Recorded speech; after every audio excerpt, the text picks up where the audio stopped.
সকালের সময় ছিল। খেতে শুকনো আর খারাপ ফসল ছিল। আরিয়ান আর আরিয়ানের বাবা নিরাশ হয়ে মাথা নিচু করেছিল।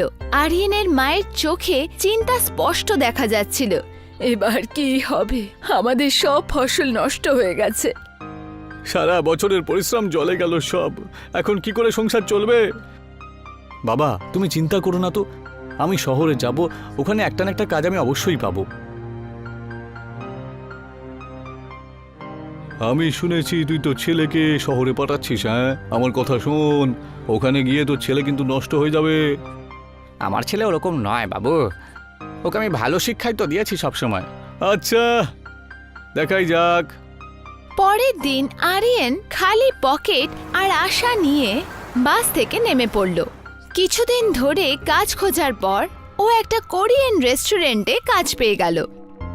লক্ষ্য রেখো বাবা, কোনো রকম ক্ষতি হলে তোমায় চাকরি থেকে বের করে দেবো কিন্তু। আগে বাবু। ওখানেই এক কোরিয়ান মেয়ে সোরেনও কাজ করত। ও গরিব আর অনাথ ছিল। রেস্টুরেন্টে কাজ করতে গিয়ে আরিয়ান দেখল যে মালিক বিনা কারণে সোরেনকে বকত। আরে তুমি কোনো কাজ ঠিক করে করতে পারো না নাকি? হ্যাঁ বাবু, ওই মেয়েটাকে এত বিরক্ত করছেন কেন আপনি? এই, তোর এত সাহস যে তুই আমার মুখে মুখে তর্ক করছিস? বেরো এখান থেকে। ও আরিয়ান আর সোরেনকে দুজনকে চাকরি থেকে বার করে দিল। রেস্টুরেন্ট থেকে বাইরে বেরোনোর পর সোরেন উদাস ভাবে আরিয়ানকে বলল, তুমি এটা কি করলে? আমি অনাথ, আমার কাছে কোনো ঠিকানা নেই। অন্তত পক্ষে ওখানে খাওয়ার থাকার জায়গা তো ছিল। আরে আমি আছি তো, আমার সাথে আমার গ্রামে চলো। তোমার গ্রামের লোকেরা আমাকে স্বীকার করবে না। আমি একজন কোরিয়ান আর এটা হিন্দুস্তান। লোক আমাদের নিয়ে নানান রকমের কথা বলবে। আরে সারা জগতের লোক প্রশ্ন করলে উত্তর আমি দেব, তোমাকে বিয়ে করে। আমি তোমাকে এরকম একা ছাড়তে পারি না, বুঝেছো? সোরেন আরিয়ানের ওপরে বিশ্বাস করে ওকে বিয়ে করে ওর সাথে গ্রামে চলে গেল।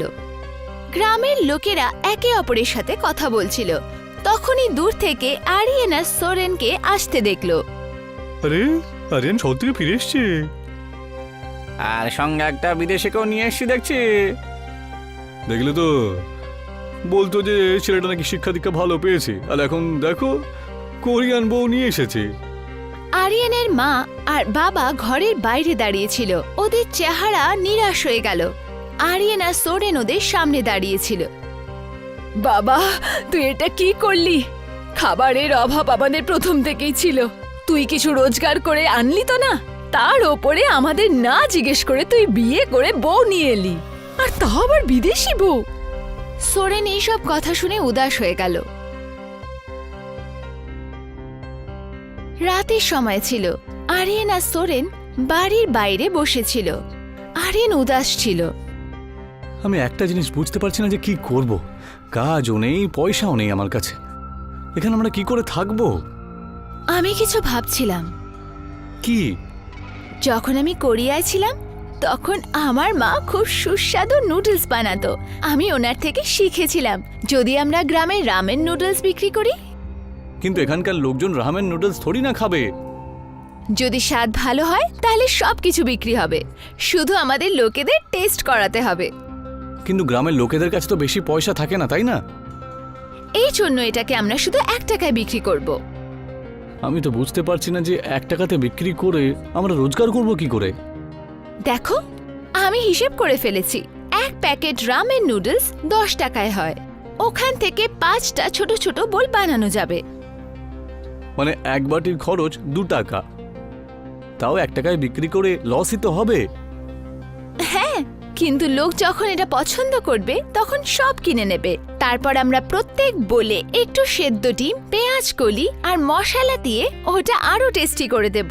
আর আস্তে আস্তে লোকেরা এটা খুব পছন্দ করবে। আর যদি গ্রামের 100 লোক প্রতিদিন খায় তাহলে 100 টাকা রোজ আসবে। আর যখন দূর দূর থেকে লোকেরা খেতে আসবে তখন আমরা আরো রোজগার করতে পারবো। কিন্তু একটা ছোট্ট ব্যবসা করার জন্যও তো আমাদেরকে পয়সা জোগাড় করতে হবে। সোরেন তুরন্ত নিজের গলা থেকে চেন বার করে আরিয়ানকে দিয়ে দিল আর বলল, এটা আমার মা আমাকে গিফট করেছিল। এটা তুমি বিক্রি করে দাও। এখান থেকে যা টাকা পাওয়া যাবে সেটা দিয়েই আমরা ব্যবসা শুরু করব। আমি এটা করতে পারবো না। এটা তোমার মায়ের একটা চিহ্ন। তুমি আমার বর, এটা তোমার থেকে বড় নয়। আর যখন আমাদের বিজনেস সফল হবে তখন এটা আমরা আবার কিনে নেব। আরিয়ানের নিজের বইয়ের এই সমাধান পছন্দ হলো। পরের দিন ও চেন বাজারে বিক্রি করে একটু পয়সা নিয়ে এলো। গ্রামের চপালের কাছে একটা ছোট কাঠের দোকান বানানো হলো। দোকানের ওপরে একটা বোর্ড লাগানো ছিল, কোরিয়ান বইয়ের রামেন, শুধু 1 টাকায়। আরে এটা আবার কিরকম ঠাট্টা? হ্যাঁ, এত সস্তা জিনিস আবার কেউ বিক্রি করে নাকি? আরে দেখলে তো, আরে বুদ্ধিমান ছেলের বুদ্ধিমতী বউয়ের একটা কামাল। এবার গ্রামে অদ্ভুত ধরনের সব জিনিস খাওয়াবে। গ্রামের লোকেরা হাসতে লাগলো। কিন্তু তখনই সোরেন উনুনে একটা বাটিতে রামেন নুডলস ফেললো। তার গন্ধ হাওয়ায় ছড়িয়ে গেল। আরে এর গন্ধ দেখছি বেশ সুন্দর। সোরেন একটা ছোট বাটিতে রামেন ঢাললো আর প্রথম গ্রাহককে দিল।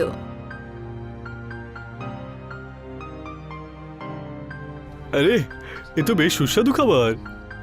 আস্তে আস্তে আরো লোক লাইন দিল। সবাই 1 টাকায় রামেন কিনতে লাগলো। কিছু সপ্তাহ পর দোকানের আগে ভিড় লেগে গেল। গ্রামের বাইরের লোকেরা আসতে লাগলো।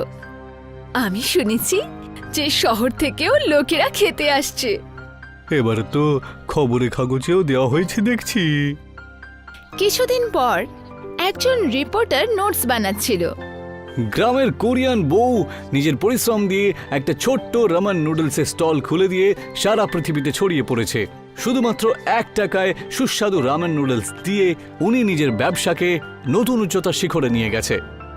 কিছুদিন পর গ্রামে একটা বড় রেস্টুরেন্ট তৈরি হলো, কোরিয়ান বৌমার রামেন। পঞ্চায়েত প্রধান গ্রামের লোকদের নিয়ে রেস্টুরেন্টের ভেতরে এলো। বাবা, তোমাকে নিয়ে অনেক মশকরা করেছি আর বউয়ের সাথে খুব খারাপ আচরণ করেছি। আমাদের ক্ষমা করে দাও, আমরা অন্যায় করেছি। আরে যে খোঁটা আপনারা দিতেন না, সেটা থেকেই তো আমরা ইন্সপিরেশন পেয়েছি এগিয়ে যাওয়ার। পঞ্চায়েত প্রধান আর গ্রামবাসীরা রেস্টুরেন্ট থেকে বাইরে বেরিয়ে গেল। আরিয়ান নিজের পকেট থেকে নিজের বউয়ের চেন বার করে ওকে দিতে দিতে বলল, এই নাও তোমার মায়ের স্মৃতি। য টাকায় বিক্রি করেছিলাম, কালকে এটা দ্বিগুণ দাম দিয়ে আমি কিনে নিয়েছি। আরিয়ানের বউ দ্বিতীয়বার নিজের মায়ের দেয়া গিফট গলায় পড়ে নিল। কখনো ভেবেছিলাম যে 1 টাকার এই রামেন আমাদের এত দূর পৌঁছে দেবে? পরিশ্রম আর কঠোর পরিশ্রমের দ্বারা যে কোনো কিছু সম্ভব, এইটুকু বলেই দুজনে হাসতে লাগলো।